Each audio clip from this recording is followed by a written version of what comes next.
All right. Meanwhile, as the budget was announced, the opposition has torn into the Modi government on the union budget. Opposition hitting out, terming the budget hollow, and claimed that the budget has nothing for the economic recovery of the country. Congress MP Rahul Gandhi said in a tweet, alleged that instead of putting cash in the hands of people, the government plans to hand over India's assets to his crony capitalist friends. Other opposition leaders also slammed the government for extra allocations for poll-bound states. CPIM General Secretary Sitaram Yechury said that the budget only helps corporates and capitalists.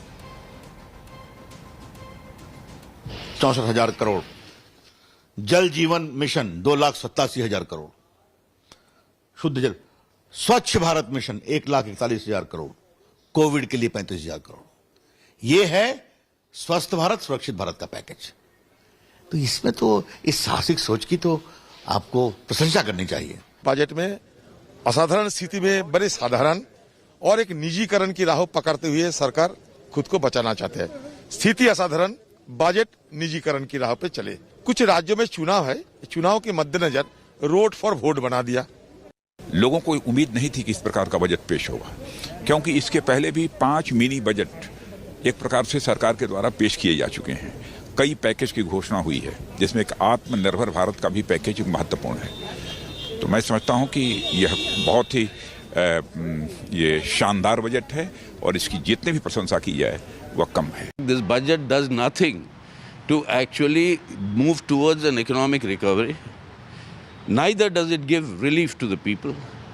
What it does is gives relief to corporates and foreign capital to virtually loot India. In the name of self-reliance, what is being done in this budget is self-subservience.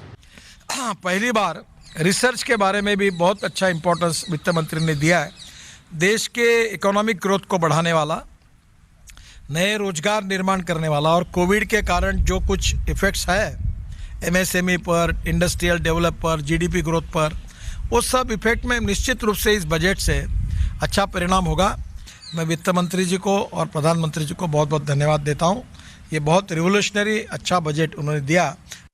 उनकी मंशा क्या है कि किसी ना किसी ढंग से पब्लिक सेक्टर को ख़त्म करना और निजी पूंजीपतियों को बढ़ावा देना, और जैसा कि फार्मर्स का इनकम डबल करने की बात की, लेकिन 2 उद्योगपतियों का इनकम डबल किए हैं, आप देखे होंगे। तो ये उनकी मंशा है। भारत के इतिहास में कृषि क्षेत्र के लिए और इंफ्रास्ट्रक्चर, गांव के लिए और पूरा जो इकोनॉमी के लिए इतना मुश्किल हालात में महामारी का समय ऐसा बजट दिया, इसको कोई विरोध कर ही नहीं सकता है। अगर कोई विरोध करते हैं तो वो बिल्कुल राजनीतिक है। इसी से आत्मनिर्भर भारत बनाने का जो सपना है वो पूरा होने के दिशा में जा रहे हैं। A lot of the obvious needs of the country were addressed, particularly when you look at issues like public health, public infrastructure. The government has bitten the bullet on the fiscal deficit. Their numbers were quite unrealistic before. The big question is, we have heard a lot of talk. When will we see action and results? If you look at previous budget years and previous budget speeches, there has been a complete failure to fulfill what has been announced. The budget was a letdown like never before. It was not a budget like never before. It was a letdown like never before. The budget, like the previous one, will unravel sooner than you think. On the 10-point test that we had suggested on 28 January, the budget fails on point 1, 2, 3, 4, 6, 7, 8, 9 and 10. It barely passes on point 5.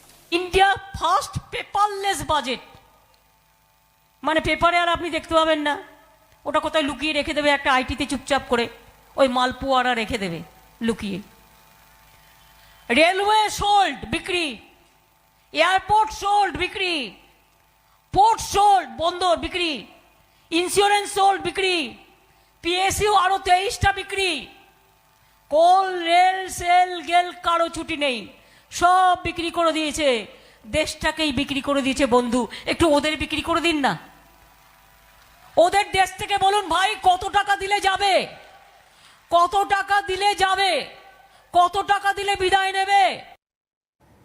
Hello everyone, this is Rahul Kamal here. Hope you enjoyed this video. For the latest news and analysis, like and subscribe the India Today YouTube channel and don't forget to press the bell icon to stay updated.